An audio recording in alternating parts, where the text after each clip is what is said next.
নমস্কার বন্ধুরা, welcome to China Rakesh happy lifestyle. আজ আমরা আপনাদের কাছে নিয়ে চলে এসেছি একটা নতুন আইটেম, শাপলা ফুলের বড়া। তো প্রথমে বাজারে গেলাম, বাজার থেকে নিয়ে আসলাম শাপলা। এবার বাড়িতে এসে সেই শাপলার থেকে শাপলা ফুলটাকে ছাড়িয়ে ভালো করে ধুয়ে শাকের মতো করে কুচি কুচি করে কেটে একটা পাত্রে তুলে রাখলাম। তারপরে আগে থেকে গুছিয়ে রেখেছি কিছু উপকরণ।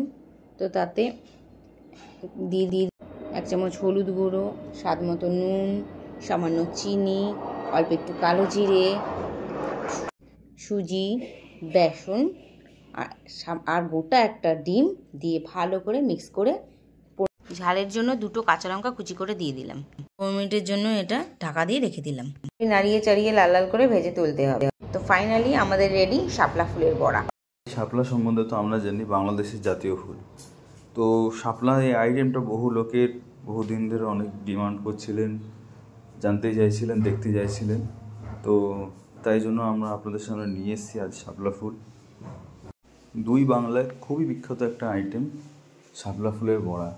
বিভিন্ন সময় বিভিন্ন রকমভাবে বিভিন্ন অকেশনে আমরা আগে এটা ব্যবহার করতাম, কিন্তু সময়ের পরিবর্তে সময়ের চেঞ্জের ফলে এই শাপলা ফুলটা এখন বহু মানুষ জানেই না।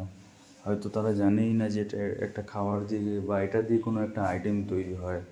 তো গ্রাম বাংলার পুরনো একটা ডিশ আপনাদের সামনে তুলে ধরা হলো। আর এটা দুই বাংলারই খুবই একটা বিখ্যাত রেসিপি।